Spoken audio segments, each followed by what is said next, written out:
자, 행사 시작하겠습니다. 설 연휴가 시작되는 전날 오후에 이 설명회를 잡기도 저도 진짜 수십 년 만에 처음인 것 같습니다. 이걸 해야 될까 말아야 될까 했었는데 사실 일정이 지금 오늘 6시까지가 지금 등록이 사실은 마감이거든요, 이게. 그래서 각 대학들에서 어제까지 합격자를 6시까지 최종 발표를 했고, 그리고 지금 발표했던 사항들이 어제 서울대학교가 저녁에 발표를 했고 연세대학교도 어제 발표를 했고 고려대학교도 좀 전에 지금 현재 추가 합격 사항을 지금 공개를 한 상황이고,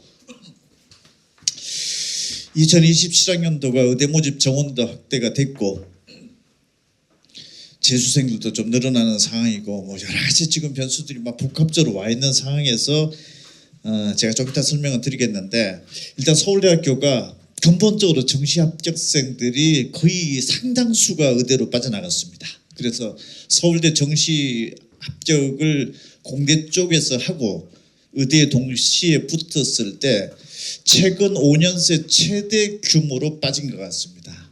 그래서 2027학년도는 지역의사제 도입과 함께 의대 순호도도 지금 증가하는 상황에서 이렇게 대량 합격으로 빠져나가게 되면은 서울대 자연계 학과의 합격선도 지금 하락이 불가피하게 벌어질 것 같고, 또 서울대학교 최상단의 합격선이 변화이기 때문에 중위권 때까지 자연계 학과의 합격선, 뭐 의대의 합격선 등등이 지금 다 변할 것 같습니다. 이게 지금 사실 확인을 조금 더 해봐야 되긴 하겠지만은 지금 서울대학교의 정시 합격생도 뭐 영어 5등급, 영어 5등급, 탐구 과목 같은 경우에 4등급도 지금 현재 정시 합격되고 있는 상황이다. 이게 지금 막 얘기가 지금 나오고 있는 상황이고 한데, 어쨌든 2027학년도 입시가 지금 시작되기도 전에 이미 전조 상황들은 상당히 지금 큰 폭으로 나타나고 있는 상황입니다. 어쨌든 서울대학교 정시 최초 추가 합격자의 일단 최대 규모가 이탈을 했다는 이 사실만 보더라도 지금 우리가 수시 정시 때 의대 지원자가 조금 줄어들어서 좀 의대 선호도가 좀 주춤하는 것처럼 비춰졌는데, 결과적으로 수험생들은 서울대와 공대와 의대 동시에 합격을 했을 때 최종 선택지는 의대 쪽이었다. 이게 지금 현재 확인이 되고 있는 상황이니까 지금 2027학년도 지역의사제 도입이 지금 490명을 지금 선발한다라는 이 규모가 합격선에 좀 영향을 미칠 것 같고,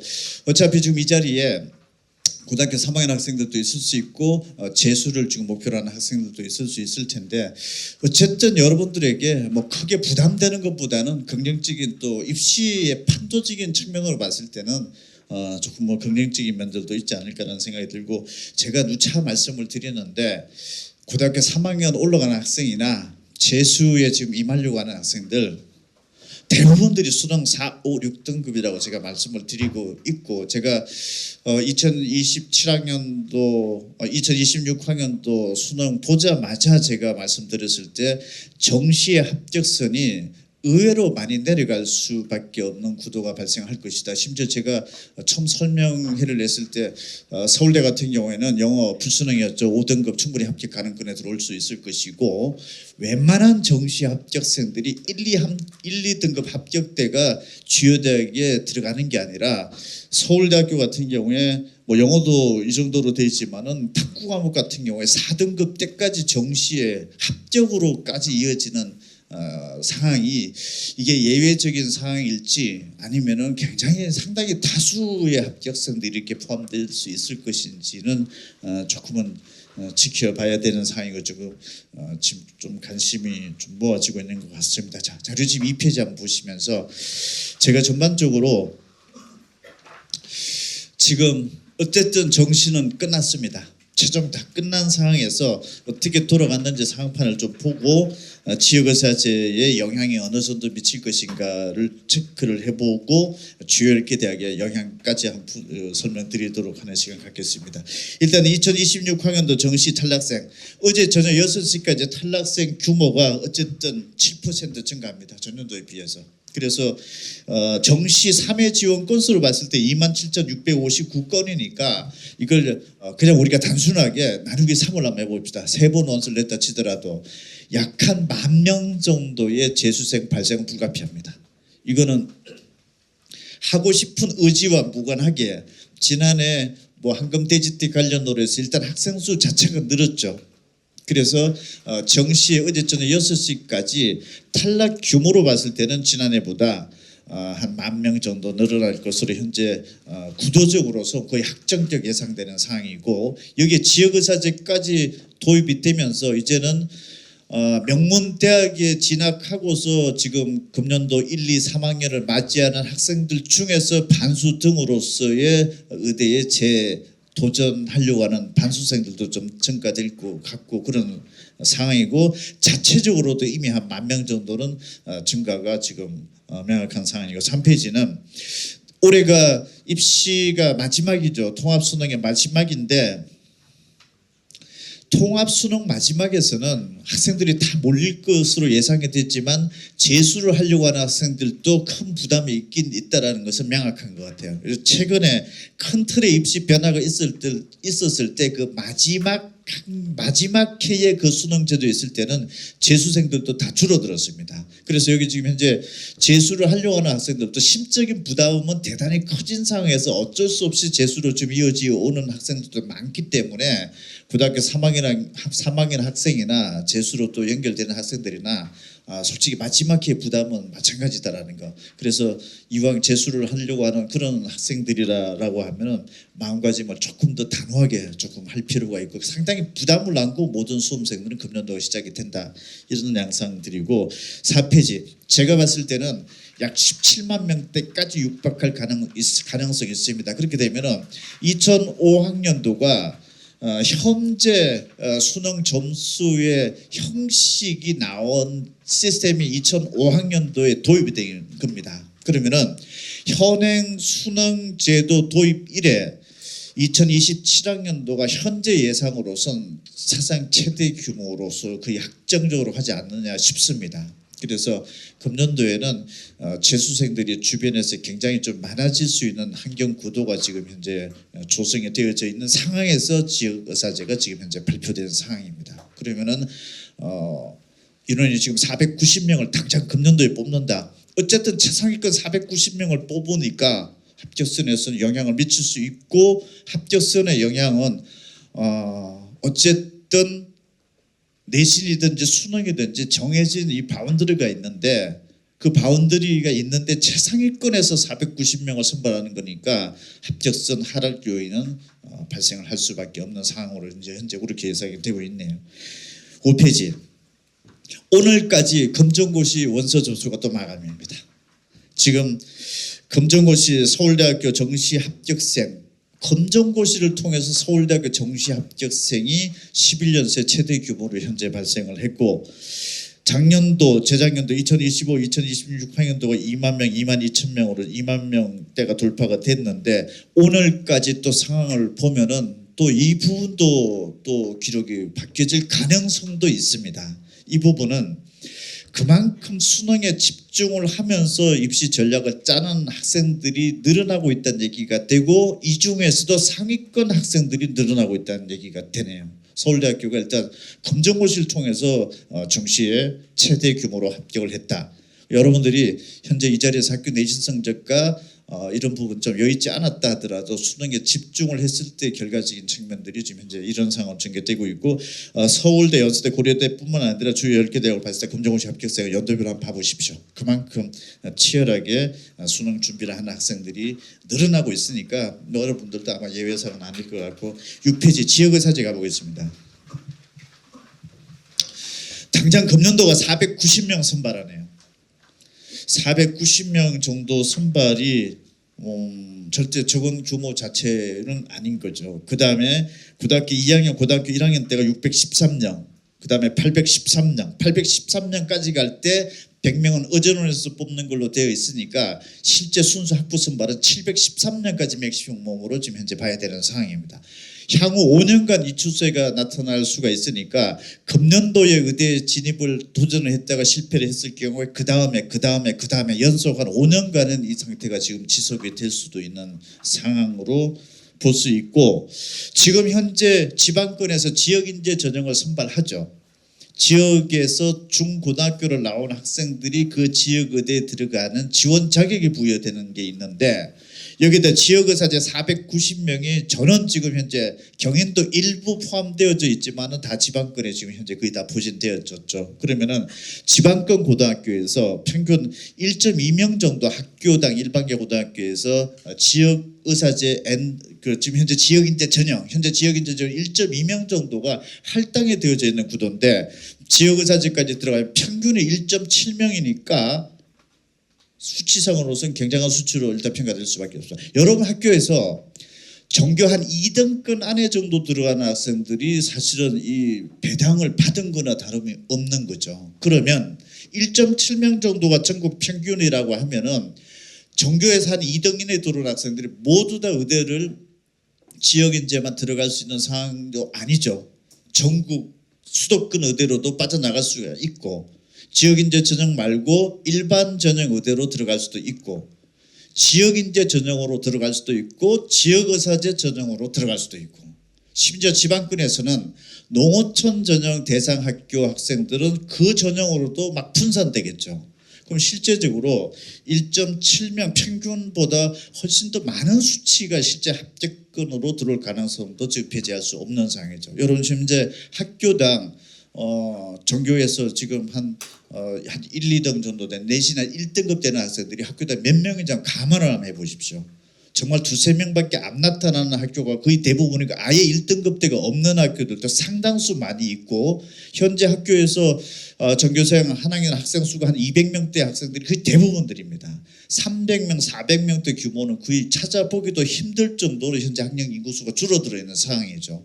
그 상황에서 지금 현재 4%, 11%, 1등급, 2등급 안에 들어온 학생들이 거의 찾기가 어려운 상황인데, 평균적으로 전국 평균 일반계 고등학교에서 1.7명의 지역권에서 지역 학생들을 뽑는다고 하고, 심지어 일부 지방권에서 제주권에서 2.5명, 제주권에서 2.5명, 전교에서 1등급 자리가 2.5명 나오지도 않은 학교들도 대부분 많을 텐데, 여기 2.5명 정도가 된다는 얘기 자체는 내신 2등급 넘는 학생들도 지역의사제 전형에 원서를 낼 수 있다는 얘기가 되는 거네요. 그러나 수시 6회 지원 중에서 지방권 최상위권 학생들은 상당수 지금 현재 어쨌든 의대 들어가는 루트를 개정할 가능성이 높습니다. 그래서 수시 쪽에서 보면은 일반 자연 공대보다는 의대 쪽에 지원자 수가 좀 몰릴 가능성이 높고, 또 수시 6회 지원 중에서 그 6회 모두를 지방권 학생들, 상위권 학생들, 의대를 쓰는 학생들이 나타날 가능성을 배제할 수 없죠. 이게 학교당 배정된 인원 자체가 좀 이 정도라고 하는 것은 단위가 의대인데요. 지금 현재 일반계 고등학교에서 의대가 지금 뭐 5년, 10년 동안 단 한 명도 배출하지 못하는 고등학교들도 상당수 많이 있습니다.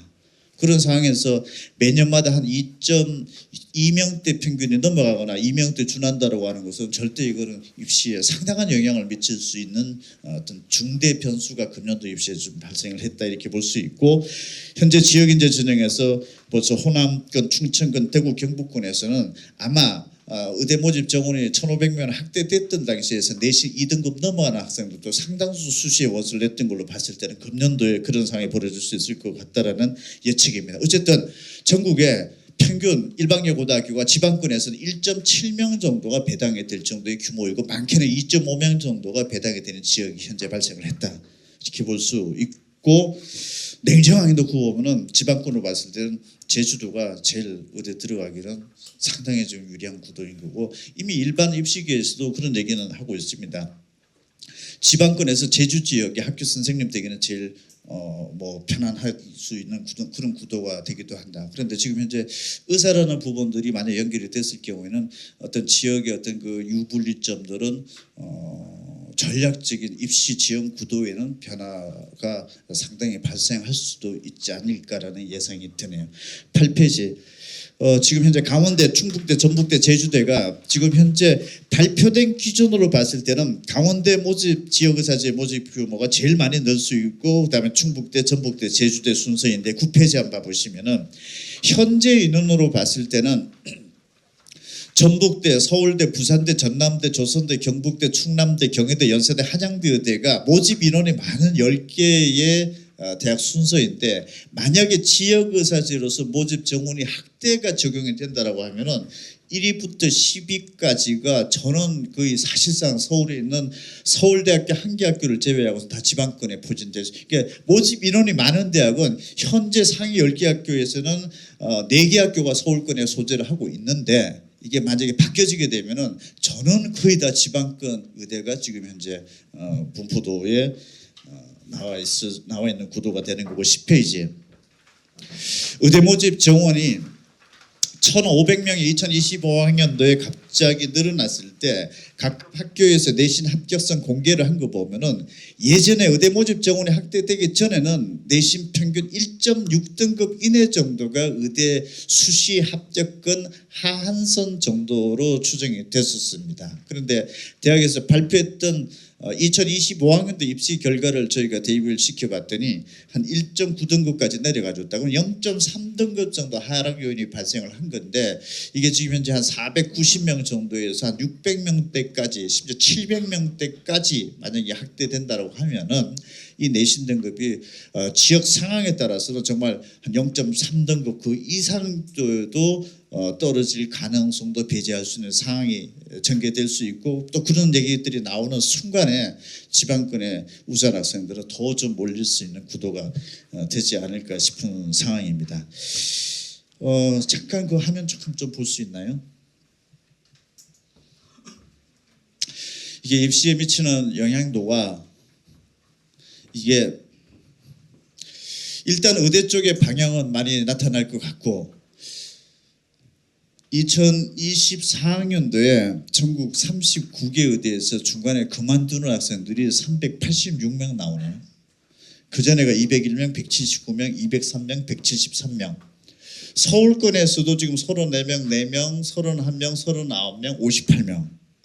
여기 서울권에서 이만큼 또 나타나는 거는 서울권 의대를 다니면서 또 어디 의대를 갔을까라고 놓고 봤을 때는 더 상위권 의대로 가는 것도 있지만 부적응도 상당히 있을 수도 있다는 얘기가 되는 거고 지방권은 엄청나게 많은 거죠. 490명의 지역의사제가 도입이 되면서 의대 1년에 그만두는 걸 놓고 보면은 많이 지금 근데 2025년도는 아직 공개가 안 됐습니다. 올해 2월에서 3월 올라갈 때 작년도에 의대를 다니다 그만둔 학생이 몇 명인지는 올해 8월 이후가 돼야 나옵니다. 데이터 자체가.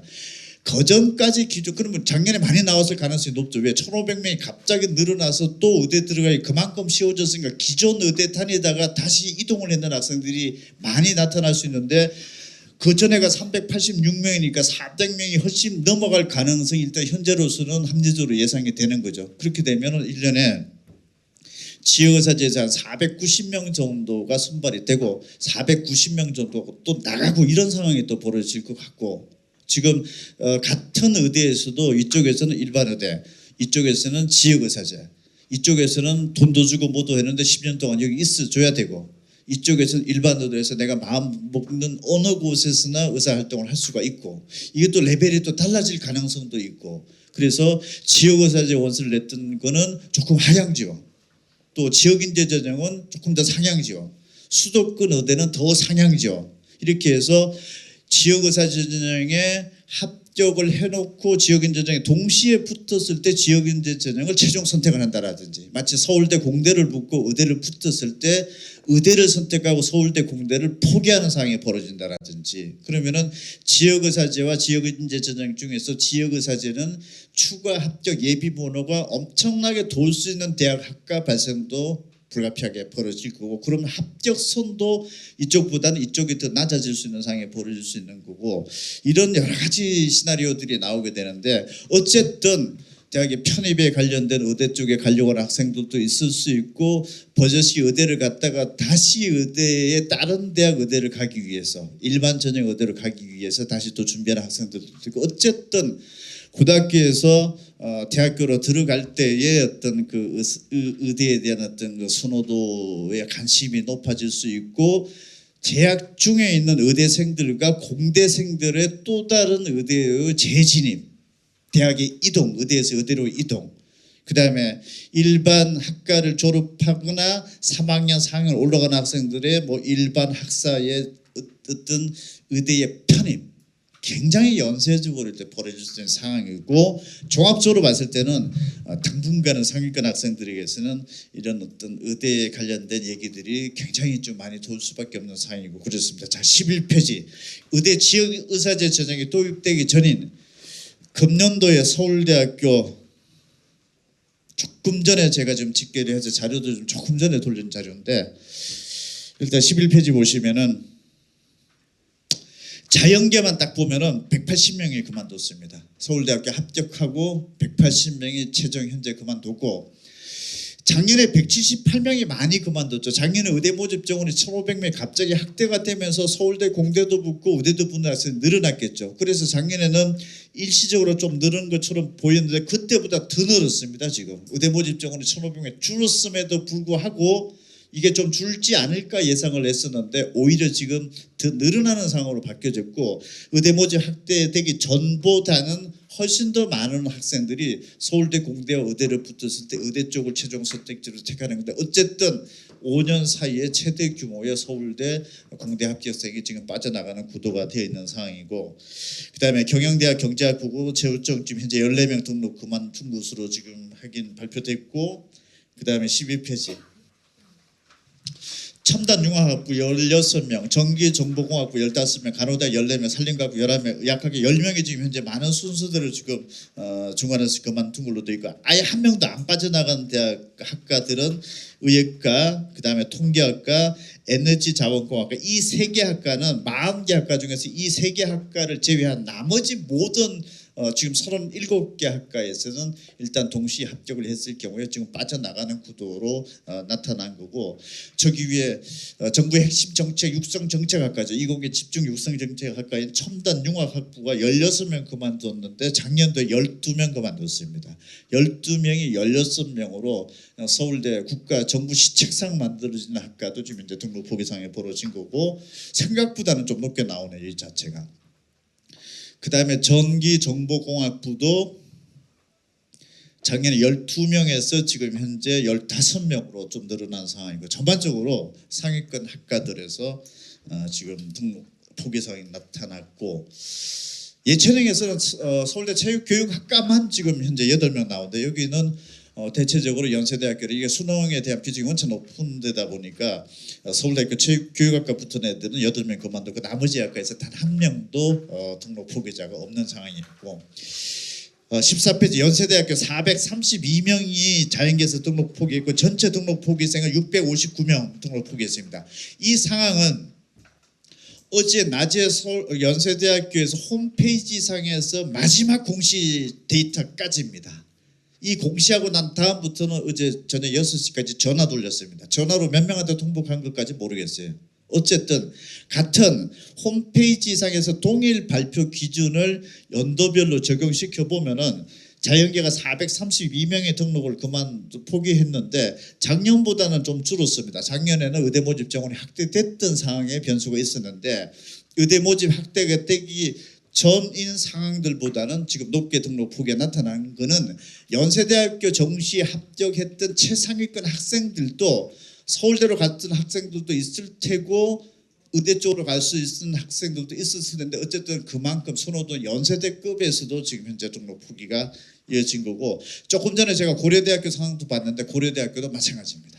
그래서 자연계 학생들이 대량 서연고에 합격을 하고도 등록 포기 상황이 지금 현재 속출하고 있는 상황이 지역의사제가 도입되기 전 상황에서 이미 강도가 좀 높게 나타나고 있고 그 추세가 만만치 않게 지금 진행되는 것으로 현재 돼 있으니까 의대 쪽에 관심이 없는 자연계 학생들은 이러한 흐름이 2027학년도에 그대로 입시에 반영될 소지가 있으니까 열심히 하십시오.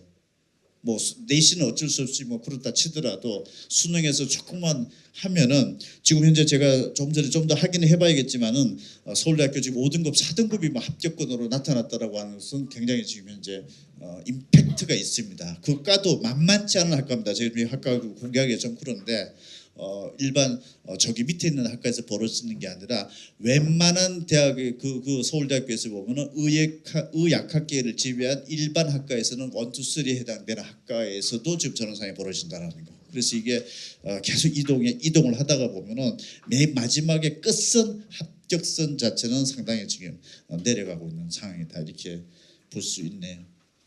그다음 15페이지 시스템 반도체 공학과 봐보시죠. 193.8% 등록부겠죠 지금. 추가 합격으로서 계속 빠져나갔다는 얘기가 되는 거고, 연세대학교 체육교육학과 스포츠응용산업학과, 제가 지난주인가요? 그 예체능 입시 설명회를 일부라고 그랬었는데 이 정도로 예체능도 만만치 않습니다. 지금 현재 여기서 이제 서울대 연세대급에 들어간 학생들도 전체 합격생이 거의 한 20% 이상이 아까 서울대가 좀 빠져나오고 그런 상황입니다. 이게. 그 다음에 16페이지.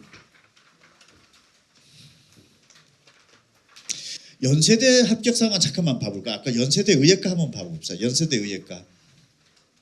연세대 의예과가 지금 올해 정시 합격생 중에서 밑에 여기다 19명의 등록을 포기했습니다. 그럼 연세대 의예과 붙고 난 다음에 연세대 의예과를 붙었다 빠져나갈 수 있는 경우가 16페이지 한번 봐보시면은, 자, 연세대 의예과를 붙은 여기 가군에 포함되어 있으니까 이들 대학에서는 한 군데밖에 원서를 못 냈을 테니까 연세대 의예과 붙은 학생들은 성균관대나 카톨릭대나 울산대학교나 고려대학교는 원서를 낼 수가 없어서 일로는 한 명도 못 빠져나갔겠죠. 빠져나간 거는 연세대 의예과 붙고 난 다음에 서울대학교 의예과로 붙는다라든지, 또 서울대 의예과는 금년도에 최초 합격자에서는 0명이 나왔습니다. 추가 합격에도 빠져나가는 인원은 0명이었죠. 단 한 명도 서울대 의예과는 안 빠졌어요. 그러면은 연세대학교가 지금 현재 19명 중에서 아마 1차 최초가 18명의 등록을 포기한 것으로 나왔습니다. 18명, 연세대 정도 들어가는 한 18명 정도 처음부터 서울대 동시 합격을 해서 그래서 서울대학교로 들어갔다. 이렇게 보고 나머지 한 몇 명 정도는 보면은 뭐 지금 서울대는 추가적으로서는 안 빠졌었으니까 서울대학교 뭐 치대라든지, 그다음에 뭐 일부 약대, 뭐 또 일부 수의대 또는 뭐 경대 한의학과 정도 모르겠어요. 어쨌든 빠져나갈 수 있는 경로는 이런 쪽으로 지금 빠져나가는 구도가 돼 있고, 다군에서는 전혀 빠져나갈 리가 없죠. 연대의학과 붙은 학생이 이쪽으로 갈 리는 없었을 테고. 그러니까 이런 연쇄적인 이동도 뭐 합격선에 상당히 지금 특히 지방권 의대는 많이 영향을 미칠 수 있는 거니까, 나는 지방권 의대까지 갈 생각이 없다라고 한다 하더라도 지방권 학생들이 안 올라온다라는 게 굉장히 중요한 얘기가 될 수 있는 거죠. 그 다음에 18페이지인가요?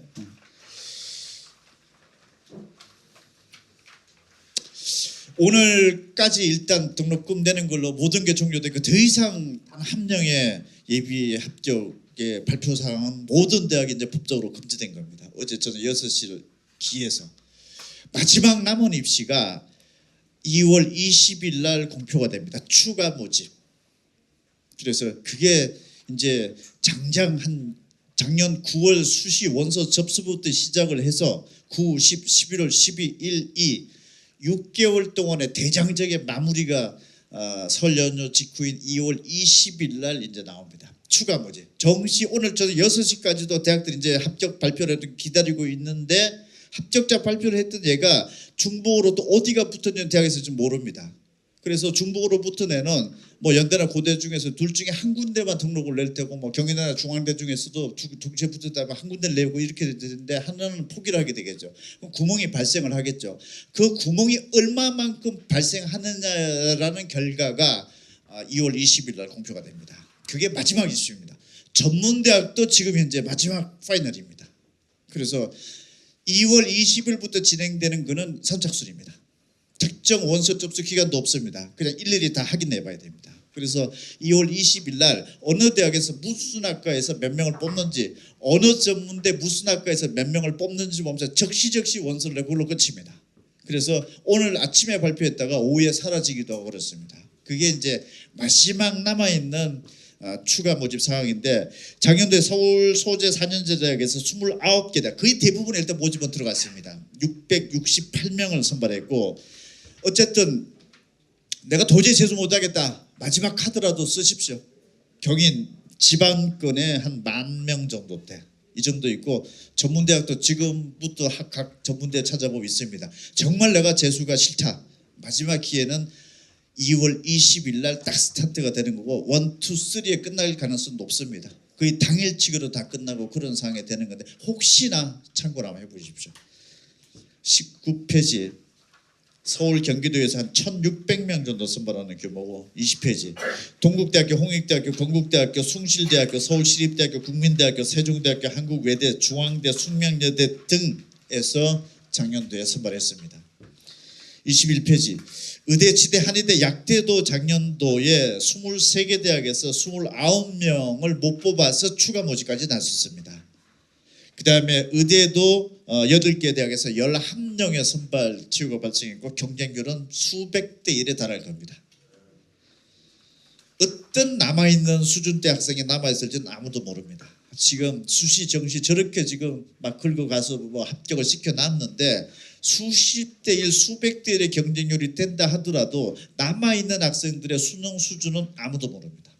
그래서 그 부분은 예측 자체도 불가능한 거기 때문에 이런 일이 있다라고 하는 정도는 여한 없이 그래도 체크를 한번 해보십시오. 전문대도 현재도 지금 현재 뽑고 있는 중이고 그렇습니다. 그 다음에 22페이지 일정입니다. 2월 20일부터 2월 27일까지 대한민국 입시는 올해 2월 27일이 모든 게 종료됩니다.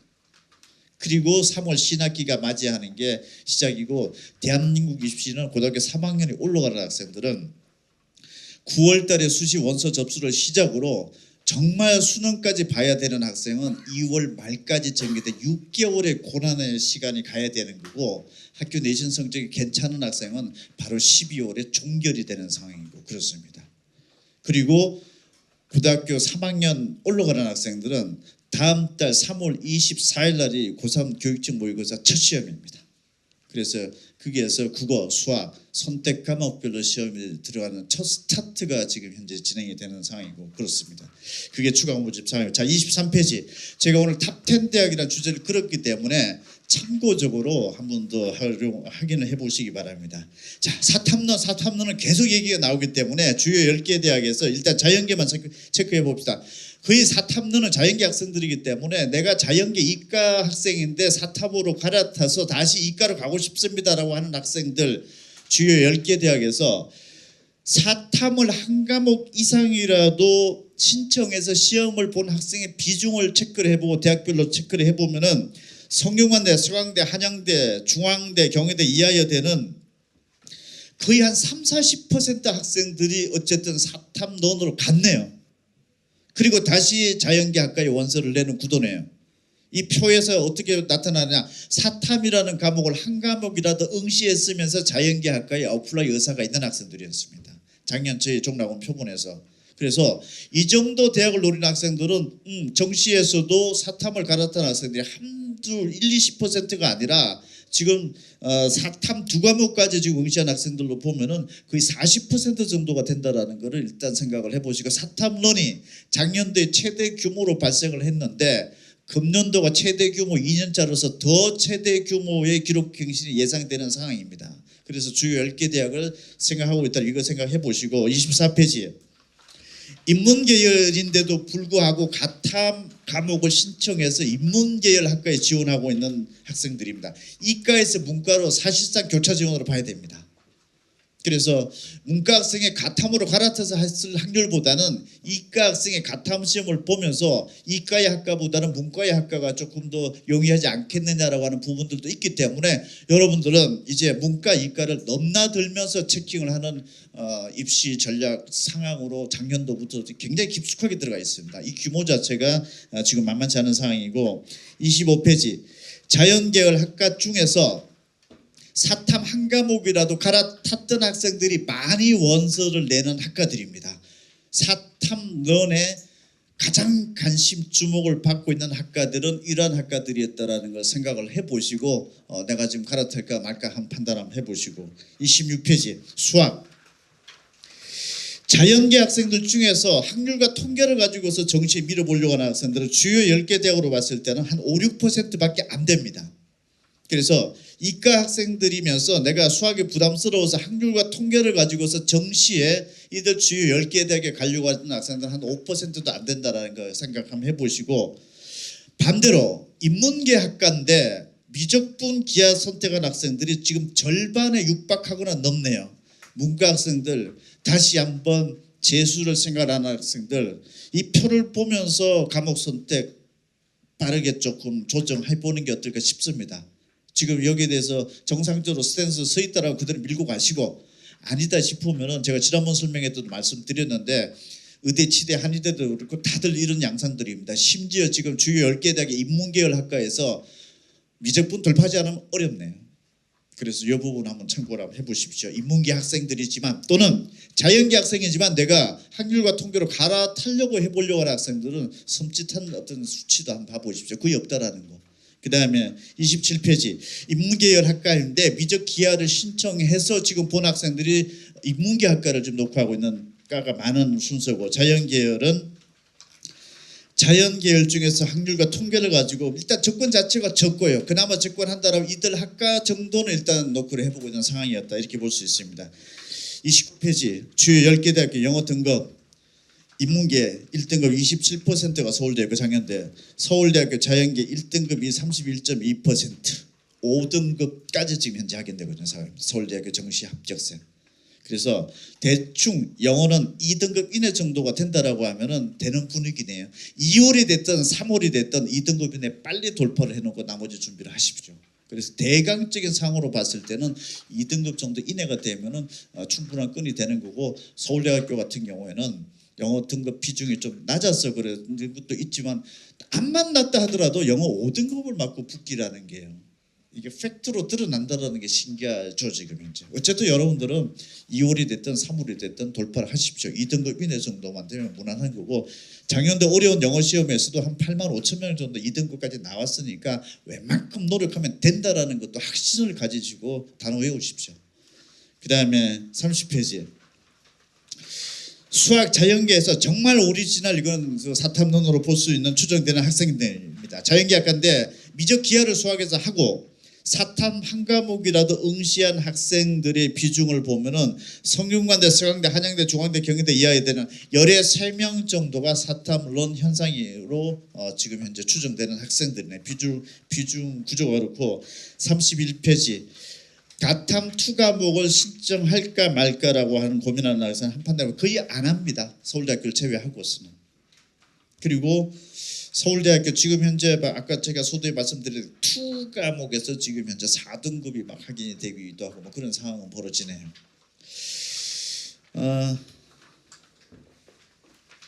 제가 여기까지 일단 두서없이 빠르게 좀 말씀을 드렸고, 제가 이제 거의 이제 재수 설명에는 마지막 단계일 것 같아서 제가 요 단계에서 제가 어제 저녁에 6시까지 기다렸다가 떨어지는 학부모들도 제가 어저께 받고, 뭐 서울대 연대 집어넣고도 떨어지는 학생을 어제까지 받고 6시까지 뭐 간절하게 지켜보면서 생각보다 많이 돌지도 않대요. 예상외로 상당히 많이 안 돌았던 것 같아요. 제가 확인한 정도에서는. 그리고 벌써 경인권에서 학생이 서울로 어저께부터 자취방을 구하대요 지금. 그래서 설 연휴 전에 지금 방 구해놓고 이동시켜놓고 학원과 인근으로 지금 현재 배치가 지금 만료가 되고, 어떤 학생들은 대학 들어가서 방 구하러 오늘부터 다니고 있고, 또 어떤 학생들은 경인권에서, 경인권 학원들이 잘 없죠. 그래서 재수학원 이런 데들이, 그래서 서울권으로 지금 막 뭐 한 달에 뭐 60만 원 뭐 어떻게 해가지고 지금 하고 있는 그런 상황을 봤는데, 전반적으로 제가 보니까 제 주변에도 그렇고 독학으로 혼자서 하겠다는 학생들이 꽤 있습니다. 지금 보니까 저도 이쪽 현장에서 많이 보면은 독학 재수를 현재 오늘이 2월 13일이죠. 2월 13일 시점에서 독학 재수를 하겠다라고 생각하면은 제 개인적인 생각은 그렇습니다. 좀 늦긴 늦습니다. 독학 재수에 독한 마음을 먹고 하려고 했으면 이미 1월 달부터는 늦어도 시작을 했어야 되고, 2월 정도부터는 어느 정도 가시적 성과도 좀 드러나야 됩니다. 가시적 성과는 뭐냐? 내가 정말로 잠만 자고 공부하는 게 일상화가 돼 있을 정도가 독학 재수의 성공일 것 같아요. 근데 그거는 이미 적응 단계가 2월 달 2월 말까지 간 시점에서는 진지하게 한번 생각해 보십시오. 그리고 독학 재수는 한 달 안에 거의 승부처가 날 정도로 학습의 어떤 그 패턴 습관은 명확하게 몸에 갖춰져야 됩니다.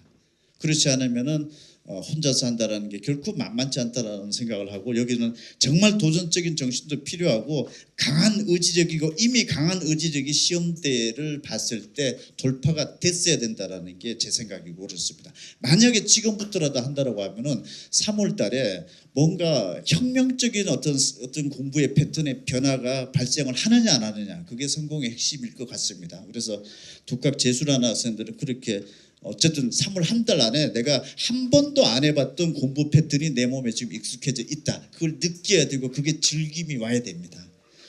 두 번째가 종합반인데, 종합반 같은 경우에는 어쨌든 2월 23일부터 모든 학원들은 다 시작을 하고, 이번 설날 연휴 직후 2월 20일인가 그쯤부터 바로 학원에 입소를 합니다. 다음 주가 되면은 모든 게 입소가 된다라는 거. 지금 종합반 같은 경우 기숙 학원이 됐든 시내 종합반 학원이 됐든 여기 들어가는 학생들은 가장 크게 생각을 해야 될 게 학습 정체 없도록 하십시오. 한 주일이라도 공부하는 게 밀리기 시작하면은 재수 어려울 수 있어요. 정말 복습에 기반을 두는데 그주 그제 배우고 그날에 배웠던 거는 그날 다 클리어한다고 생각하고 재수에 임하십시오. 그게 고등학교 3학년 때 느낀 거랑 완전히 달라져야 되고, 정말 그날 배운 것뿐만 아니라 배웠던 것들에 대해서는 계속적으로 정립하면서 반복적으로 학습이 이어져야 된다는 거. 이게 철저하게 명심하십시오.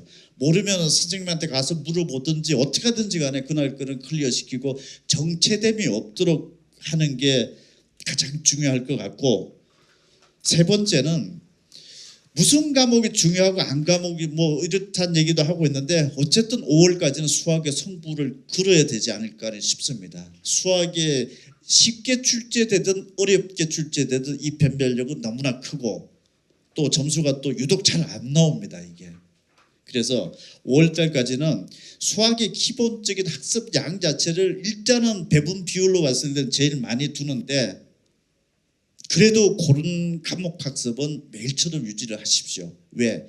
수능 시험 끝나는 날까지 어느 과목이 중요할지는 아무도 모릅니다. 영어 5등급을 가지고서 서울대 합격을 하잖아요. 그게 이거는 작년도 수능 시험에서 국어 시험 못 봐가지고 완전히 작살이 났잖아요. 수학 시험은 저 상단에서 잘 봐도 잘 영향이 없고 막 그랬던 게 경험이 있잖아요. 그런 거 생각을 하시더라도 4, 5등급의 서울대학교 가는 시대입니다. 지금 4, 5, 6등급 대 학생들도 어떤 특정 과목이 됐든지 간에 4, 5, 6등급이 1, 2등급으로 돌파를 해야 된다라는 기본적인 목표를 가지는 것은 누구나 다 가져야 돼요. 그래서 전과목 고르게 공부를 하되 5월달까지는 수학의 비중을 절대적으로 좀 높여두는 게 어떨까 싶고, 또 하나 분석을 한번 해보십시오. 내가 학습 저해 요인이 뭔지를 체크리스트를 반드시 한번 해보십시오. 그걸 당장 오늘부터 끊는다라고 임해야 된다라는 거. 대체적으로 거명되는 것은 핸드폰이죠. 그걸 11월 수능 때까지만이라도 정말 그걸 접어두고서 돌파를 하느냐 안 하느냐가 성공에 반은 걸려 있을 수도 있습니다. 뭔가 변화가 있어줘야 뭔가 바뀌어질 가능성이 높지 않겠습니까? 그러니까 저해요인은 본인 스스로만 알 수 있는 거니까, 내가 스마트폰이 저해 요인이 아니다라고 하면 아닌 거죠. 그걸 자기한테 뭐 특정한 일반화 시킬 수는 없죠. 분명히 본인에게 저해 요인이 있었을 겁니다. 그 부분을 반드시 오늘 이 시간부터 지우고, 재수의 성공과 고등학교 3학년의 성공은 수능에서는 다 4, 5, 6등급입니다. 나만 4, 5, 6등급이 아니고 대한민국의 98% 정도 저는 추정을 합니다. 모든 학생들은 4, 5, 6등급이 다시 해서 1, 2등급으로 의대 가고 서울대, 여대, 고대 가고 4, 5등급을 찍었다 하더라도 또 괜찮은 대학 갑니다.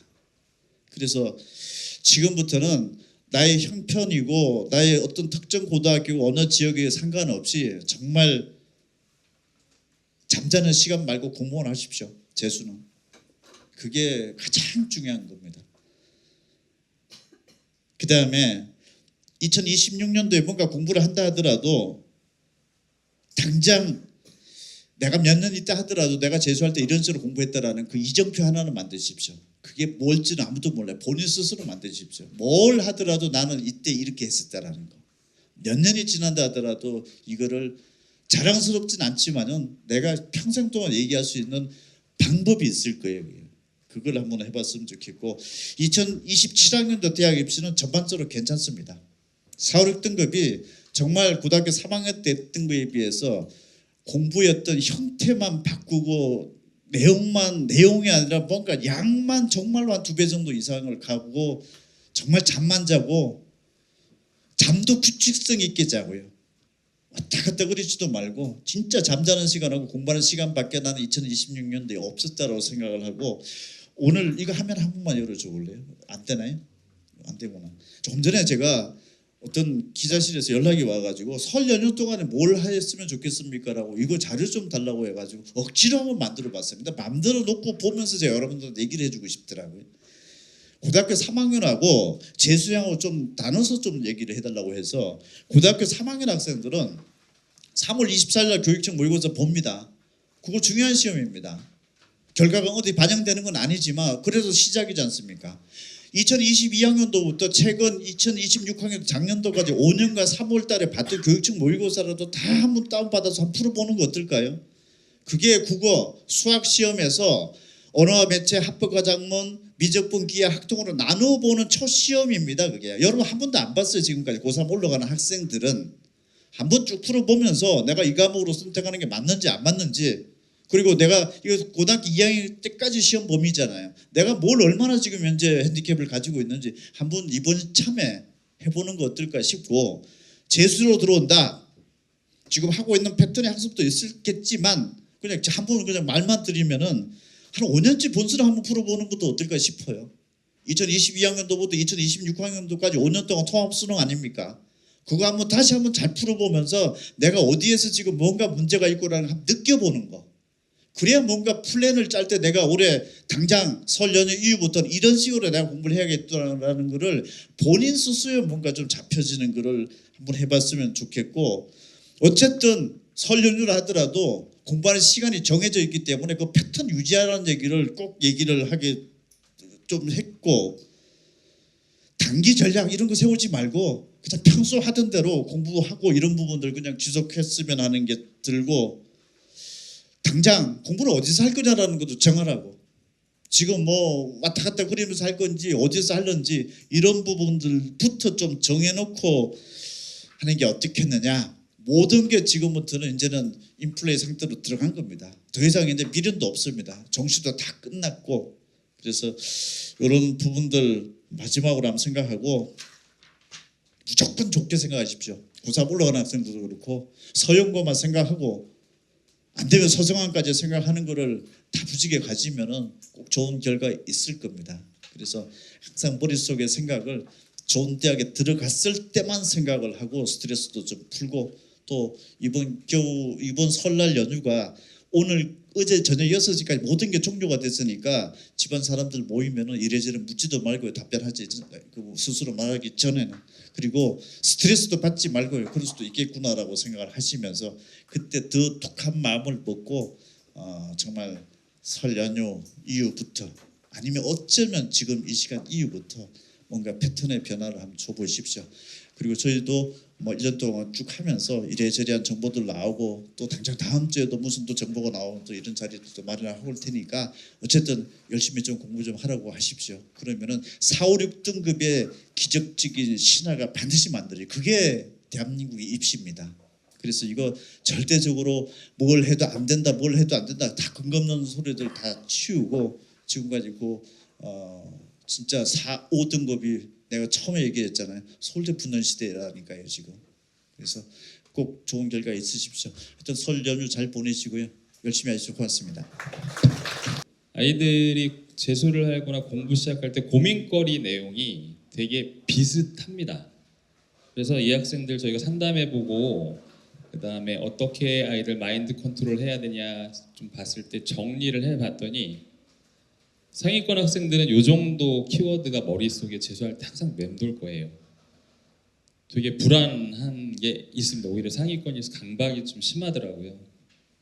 실전에 약하고 실수 많이 해. 실수 많이 하는 게 개수랑은 상관없습니다. 중요한 문제, 알던 문제를 틀리는 부분 때문에 그런데 선택 과목은 내가 이걸 2 해야 돼, 1 해야 돼, 저 과목 하면 표점이 높은데 이 고민 계속 공부하는 내내 해야 어머님 시험 볼 때마다 이게 결국에는 유지해서는 안 되고 상승해야 된다 이런 고민이 많죠. 자, 아까 대표님께서 어떤 과목 하면 어떤 대학은 뭐뭐뭐 합니다 하는데 이건 자기 현재 컨디션하고 능력치에 따라 달라져야겠죠. 그래서 그건 상담을 통해서 좀 방향을 잡고 확정하면 밀고 가야 될 것 같은데요. 우리 상위권 학생들은 뭐 효율적인 공부 방법 찾아야겠습니다. 그래서 어떤 과목에 집중할 건지 그 부분에 대해서 시간적인 좀 조절을 해야 되겠고 사실 이 2가지를 좀 많이 간과하는 애들이 많은데요. 킬러 문제 많이 풀어요.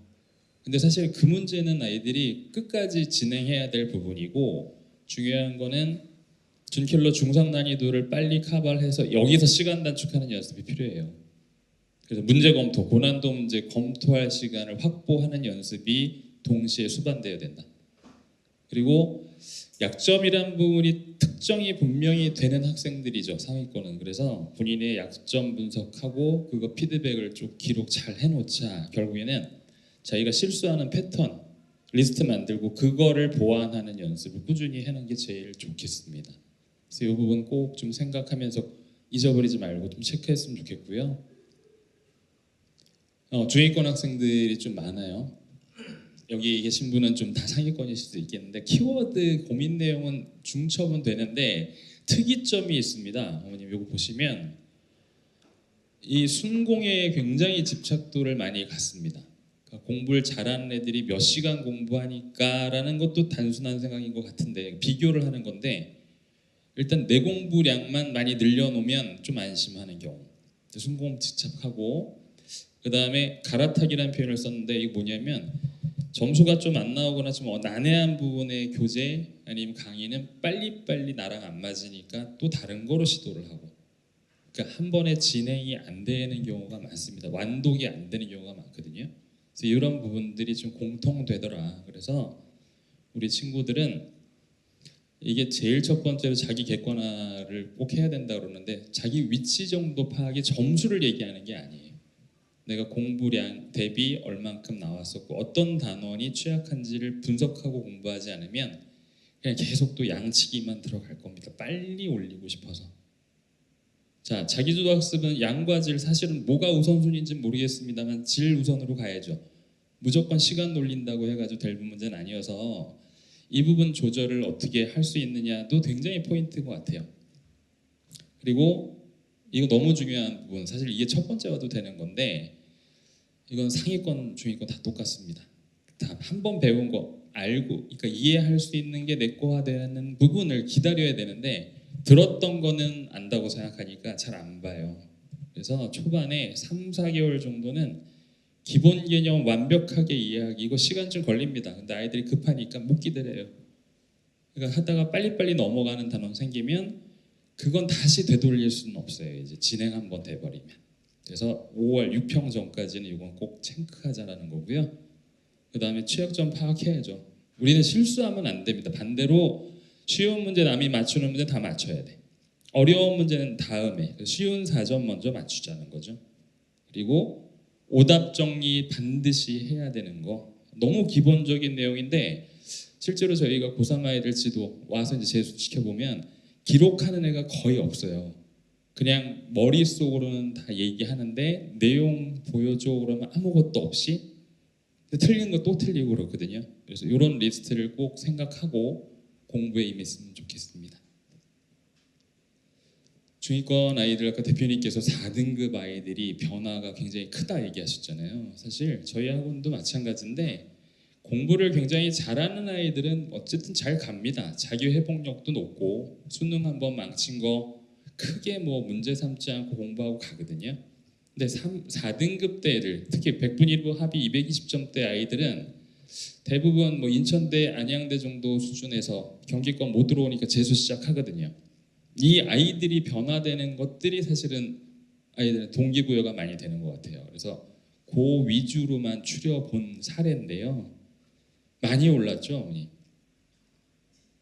예. 아유, 올해 너무 덕받네요. 사탐런 했네요. 근데 미적은 고수했습니다. 그죠? 사탐런만 하고 합격했고 228점 마찬가지인데 이 친구도 한 과목은 사탐으로 바꿨네요. 또 미적은 유지했습니다.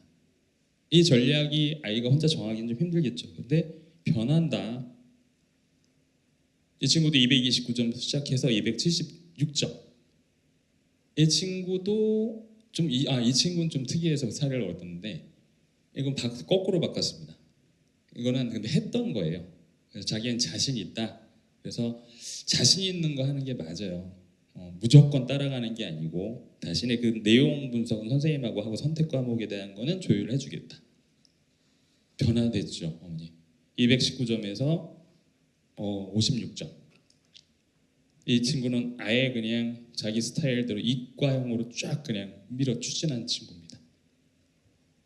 또 있죠. 굉장히 사례는 많거든요. 215점대에서 이렇게 올란 친구. 그리고 13점대에서 대략 보니까 50점대 정도 상승이 있는데 사실은 220점대 아이들이 한 50점 정도가 오르고 밑에 아이들도 있습니다. 시작점이 200, 190점 정도, 180, 190, 한 5등급 라인들이 있는데 그 아이들은 좀 점수폭이 더 높긴 해요. 오르는 게. 맞출 확률들이 맞춰야 될 문제도 많았기 때문에 그렇겠지만 보통 평균적으로 50점은 오르는 게 재수의 보통 기본이다라고 보여져요. 180점대 이런 친구죠. 오히려 상승폭이 더 큽니다. 그래서 이 정도 시작을 해서 결론을 말씀드리고 싶은 거는 그냥 인서울 할게요라고 하는 친구들이면 조금 나는 그건 뭐 내가 얼마나 올릴 수 있을지 모르지만 공부하는 거 정말 최선 다해서 알고 싶어요 하는 애들이 좀 잘 오른 것 같아요. 그래서 이것도 보시고 마지막으로 보실 학생은요. 기적을 일으킨 아이들입니다. 80점에서 265, 103점에서 258. 이거는 뭐 산증인들이라서 위에 친구는 실제 전문 운동선수였고 여기는 군대 갔다 온 형이 선배입니다. 3년 동안 다 한 5, 6년씩 공부 안 한 거죠. 근데 가르치기가 제일 편했어요. 그냥 하라는 것만 해요. 생각하지 마 그러면 안 하고 이거 해 그러면 하고. 근데 본인들은 힘들었겠습니다만 하루하루 얼마나 답답했겠습니까? 5, 6개월을 참아낸 결과이기 때문에 근데 희한한 두 공통점은 학원을 놀러 오지 않습니다.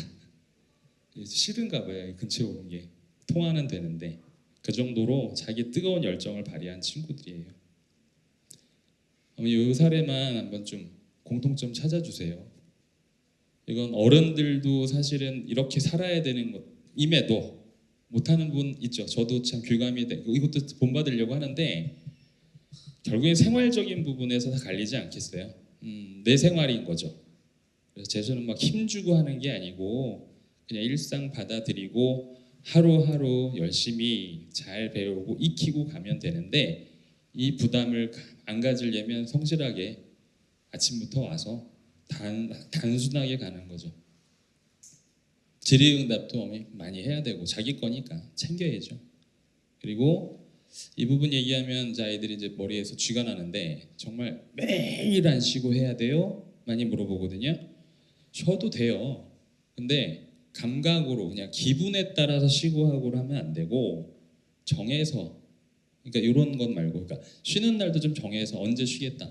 한 달에 한 번 쉬는데 무슨 요일 날 쉬겠다. 그거를 미리 계획 짜서 자기가 자기 시간 쓰는 연습시키는 게 좋겠죠. 그래서 이런 관리를 받았다가 아니라 이건 자기가 해야 될 일 같습니다.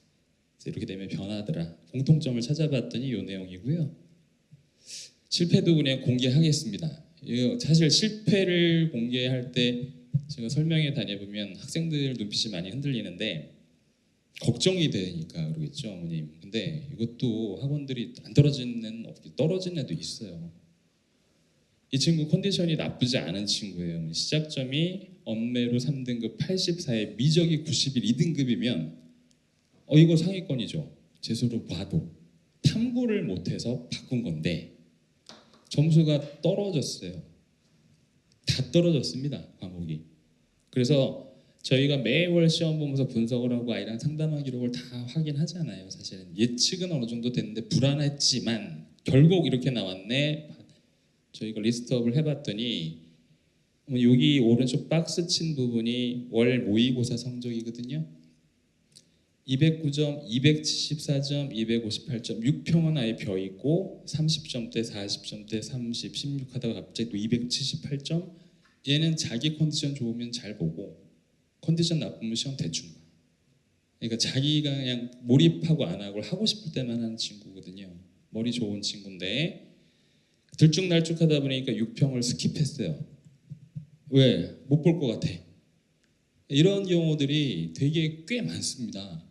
국어 시험 못 본 것 같으면 이번 시험은 난 끝난 거기 때문에 그냥 끝까지 대충 봐버려요. 왜? 머리 아프니까. 괜히 에너지 쓰면 다음 지장돼 공부할 때. 안 돼요. 이건 연습이 필요합니다. 우리가 틀린 거 찾는 그 게임을 가야죠. 맞추려고 하는 노력도 중요한데 어떤 부분 틀리는지를 공통점을 찾는 게 모의고사거든요.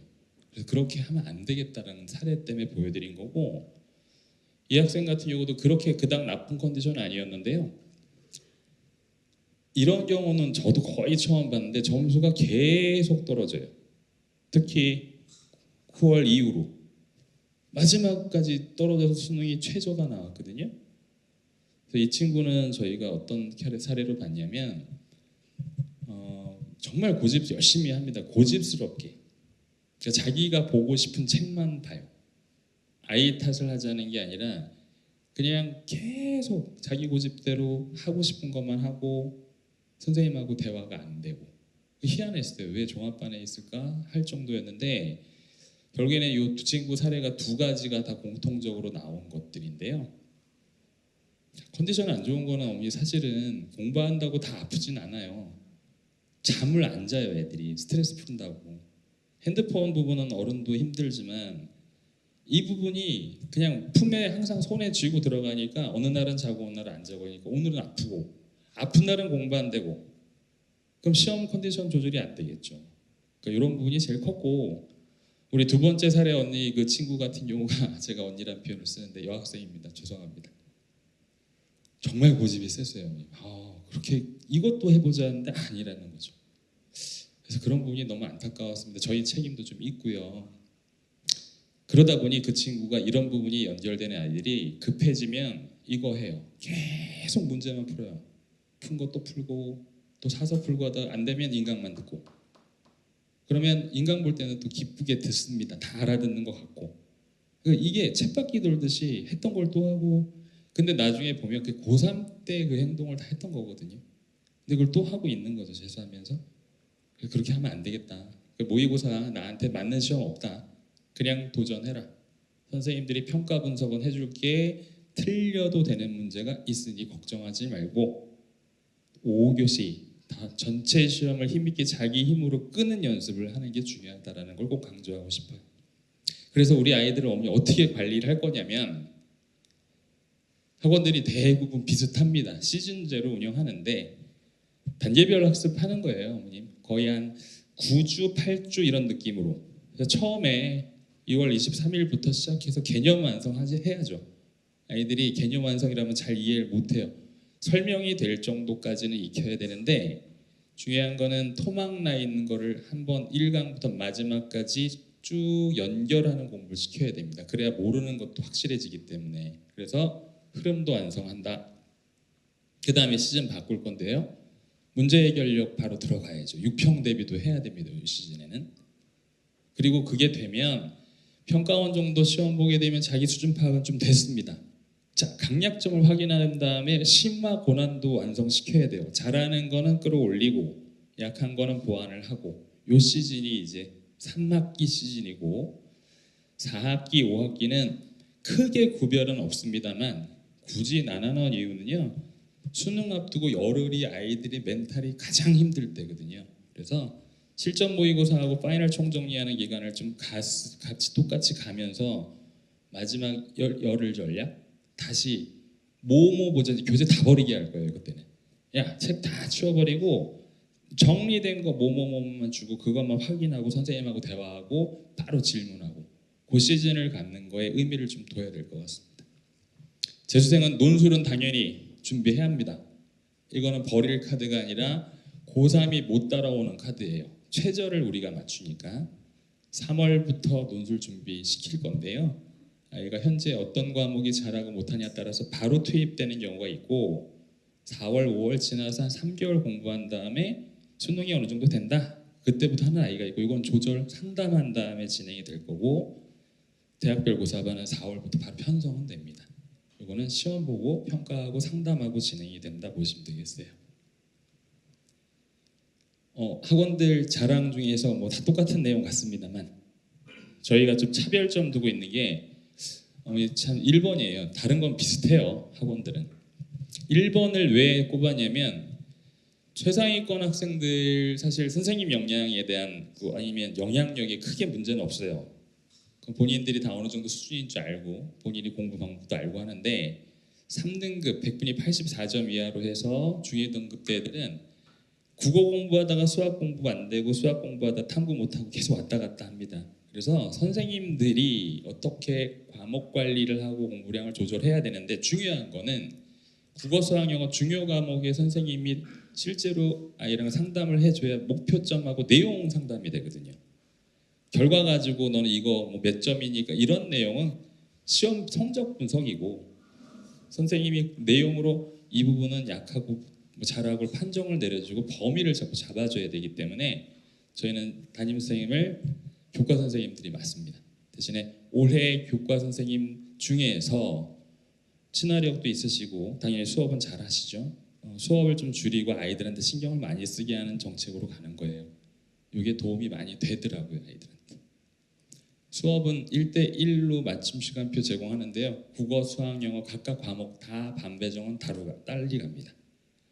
난이도 수업하는 이유는 당연하죠. 목표량이 달라야죠. 그러면 내용도 달라질 거고 그래서 아이들 그렇게 수업으로 본인이 해야 될 과제 그거 진행하는 거 꼭 체크하는 거를 우리가 관리 쪽으로 연결해요. 그래서 과제 있어요. 어머니 과제 꼭 해야 돼요. 이게 단과학원처럼 숙제하다가 밤새는 게 아니고 이번 주 안에 해야 될 내용들은 반드시 해야 되는 거 이걸 선생님들이 꼭 챙겨서 이행했는지와 또 뭐 하자고 피드백을 줄 겁니다. 상담은 당연히 주기적으로 해야 되는 거고요. 나머지 부분들이 비슷한 학원들의 이제 형태가 되겠죠. 점수 나왔을 때 움직이는 거는 뭐 크게 다를 바는 없겠습니다. 자, 어머니 그래서 반은 저희가 요 교실보다도 한 3분의 1이 적은 공간에 수업 교실에서 수업을 하는데요. 많은 레벨별 반 가면 25명 정도가 평균이에요. 더 적은 반도 있을 수도 있습니다.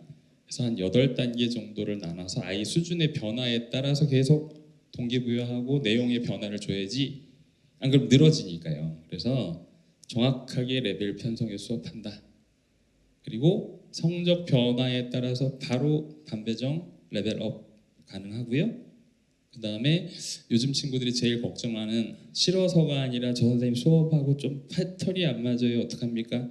바로 아이들 변경해서 좀 맞는 선생님한테 강의 배정도 가능합니다. 그래서 개인적으로 학생들한테 최상위권, 상위권 학생들은 모든 과목이 다 레벨 상으로 다 배정하면 되겠고 사실은 약점을 보완하는 게 재수의 큰 전략이거든요.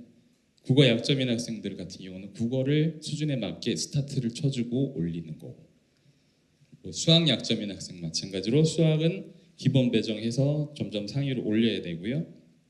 전체적으로 중위권의 학생들 같은 경우는 수업을 좀 중위 레벨로만 좀 쭉 잡아줘야겠죠. 변화는 그때그때 옮길 수 있다.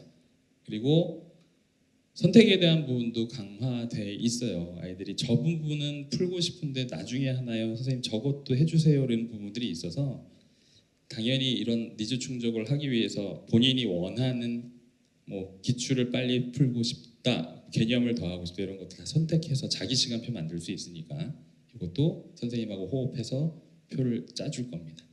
그래서 아이들한테 어떻게 편성되냐면 이렇게 짜주는 거죠, 어머니. 그래서 자기 레벨대로 반배정 들어갈 거예요. 자, 이 뜻은 이 시간에 맞춰서 다 이동 수준 가는 거거든요. 그래서 이게 변화되면 이 표도 함께 리스트업 될 거고 이거 부모님들이 다 같이 보실 수 있습니다. 그래서 이 친구 같은 경우 잘 안 보이실까요? A라는 표현이 좀 많은 친구예요. 상위 레벨 친구고 이 친구는 B 레벨이라고 돼 있어요. 중위권 친구예요. 거기에서도 B2가 있고 3가 있고 4가 있고 다 다릅니다. 그래서 다 각각 맞춤 시간표로 갈 거라서 이 시간표대로 강의 시간 맞춰서 이동해서 복귀하시면 됩니다. 어머니 이제 학생들이 자기 관리하는 거를 눈으로도 확인해야 되겠습니다만 기록지를 보고 데이터화한 거를 꾸준하게 보게 하기 위해서 이 프로그램을 쓰는 건데 뭐 출결 제일 먼저 띄워놓은 거는 본인도 사실 일정하게 학원을 나오고 있는지 봐야겠죠. 이것도 보시라고 아이들이 본인한테 너무 관대해서 1분 넣는 거 별 큰 차이라고 안 생각하는데 꼭 일정하게 나오게 한번 연습하자. 성적에 대한 부분에서도 모의고사 본 부분은 이게 원래 더 엄청 페이지 많겠죠. 스크롤하면은 모의고사 유사 문제 3년치 뭐 평가원 수능 자동적으로 리스트업이 됩니다. 그래서 본인도 정리하는 거 참고해야 되고요.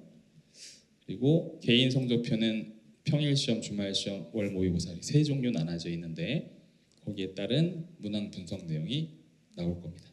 성적표는 좀 빨리 넘어가 볼게요. 그래서 큰 시험 봤을 때 이거 부분이 좀 중요하죠. 어떤 부분 틀리고 맞고를 좀 챙겨야 돼요. 그거 가지고 상담 들어갈 거고 큰 시험 봤을 때는 내가 어느 정도 대학 지원이 가능한지 학생들도 익히면서 인지하면서 공부를 좀 해야겠습니다.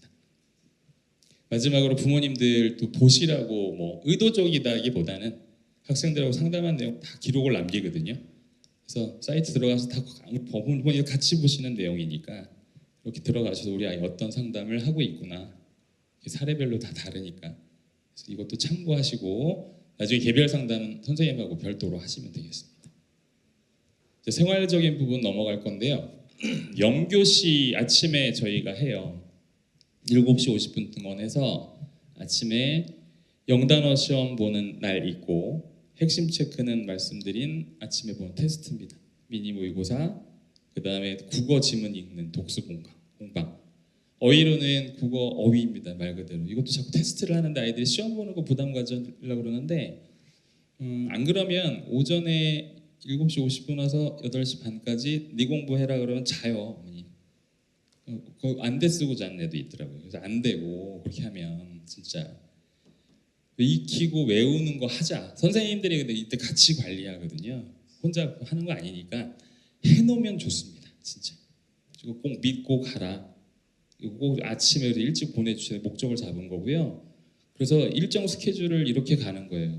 월요일부터 금요일까지 7시 50분에 와서 아침에 30분 동안 저 활동 열심히 하고 다 답안지 내고 오전에 2시간씩 연강으로 수업 듣고 점심 맛있게 먹고 어떤 학생은 5교시가 있는 시간이 있고 다 다르겠죠. 개별 시간표대로.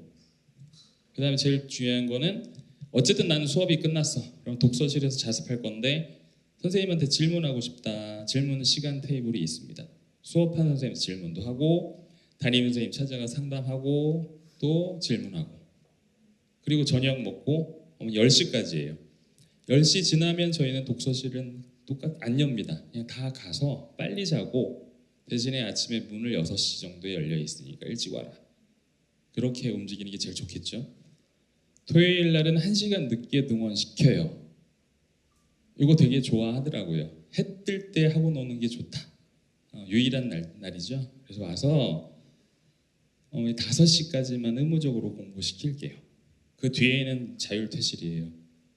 근데 시험은 한번 또 봅니다. 주말이기 때문에라서보다는 리듬을 한번 체크해야죠. 국영수 합판 시험인데 1시간짜리. 너무 시험북에서 머리 아프면 공부 안 되니까 그렇게 시험 보고 나머지는 전부 다 자기 공부예요. 자, 평일하고 토요일 점심까지는 급식 이용하시든가 도시락 지참시켜 주시고 외출은 안 시킬 거고요.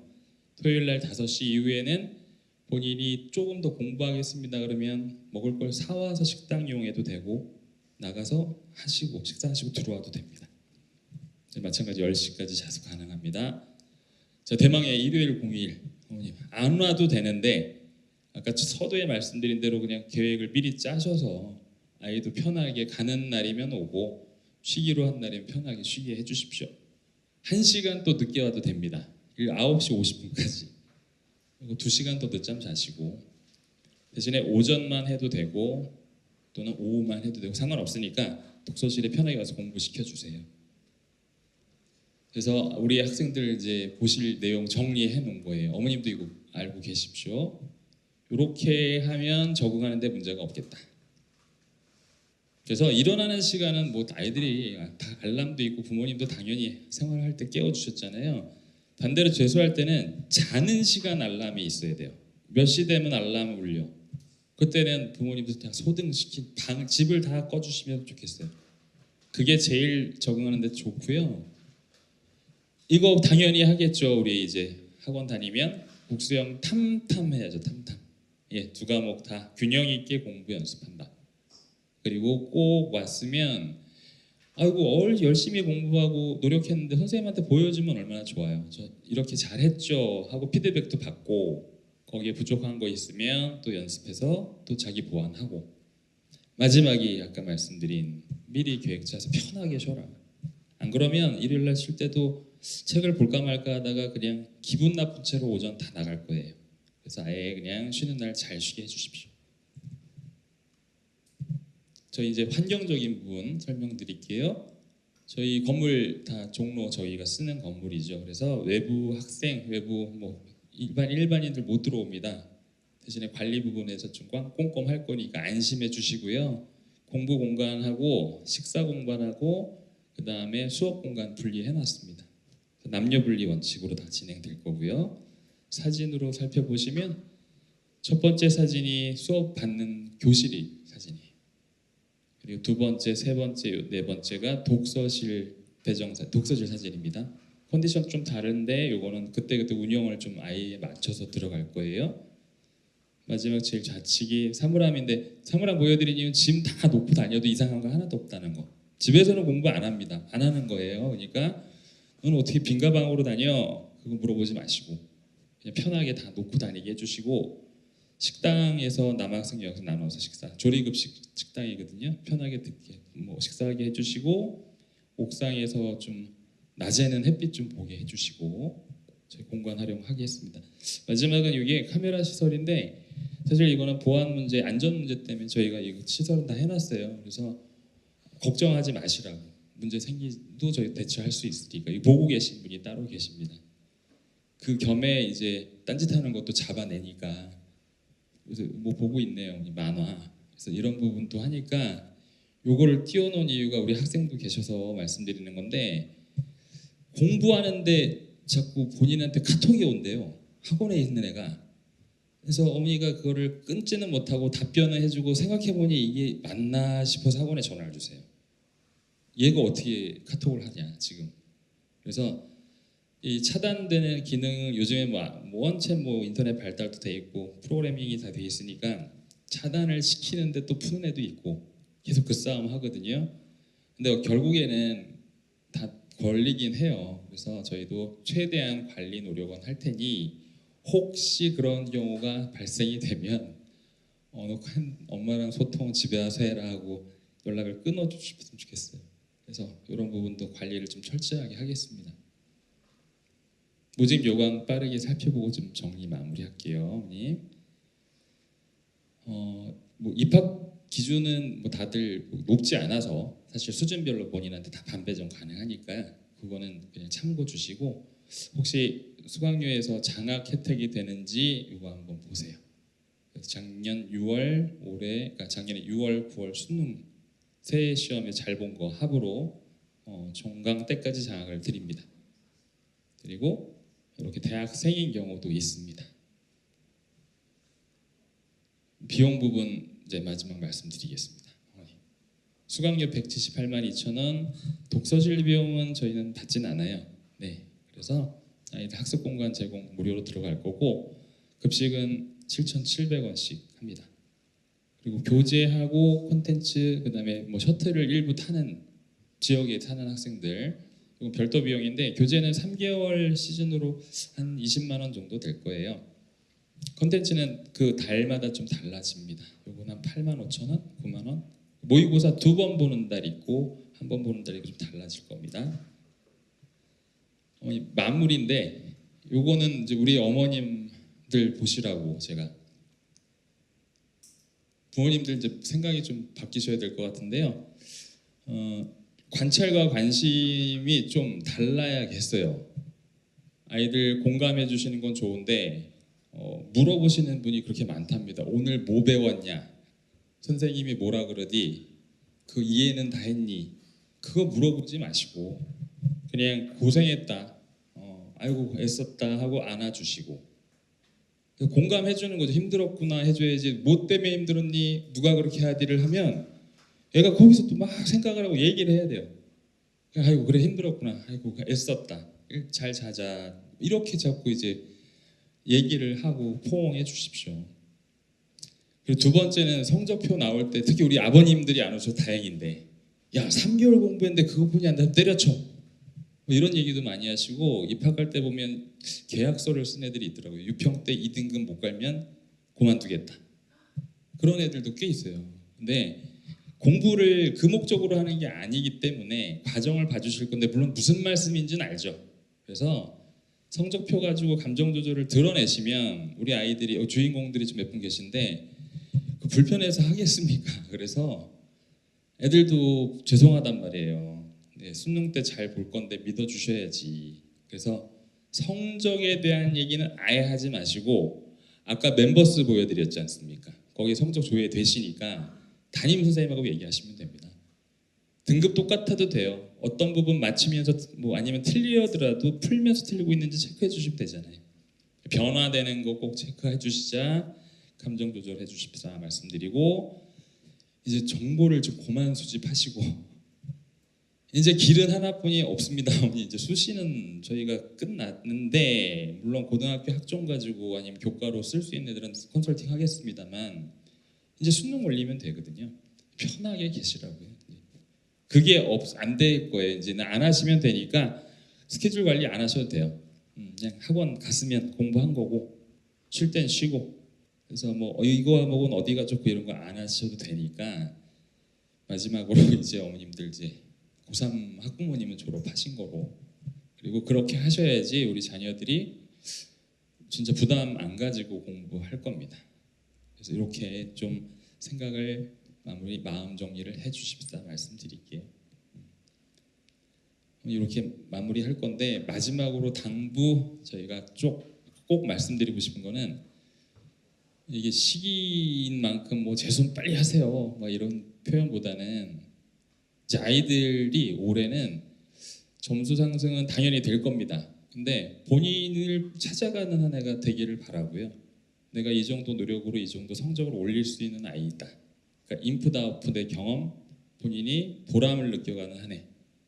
힘든 과정이 있어도 잘 극복했다. 이런 마음이 굉장히 큰 재산이 될 거라고 봐요. 그래서 함께 저희도 노력할 테니까 어머님 조금 결정 아직 못하신 분은 바로 결정하시고 연휴 푹 즐겁게 보내시고 그 다음 주에 학원 등원시켜 주시면 되겠습니다. 그래서 오늘 만약에 상담 필요하신 분은 상담하고 가셔도 되고요. 예약 남겨주시고 연휴 때도 상담을 합니다. 당일 빼고. 그래서 전화 주셔서 예약 잡아주셔서 좋겠고요. 오늘 예약하고 가시면 더 편할 것 같습니다. 끝까지 말씀 들어주셔서 감사합니다.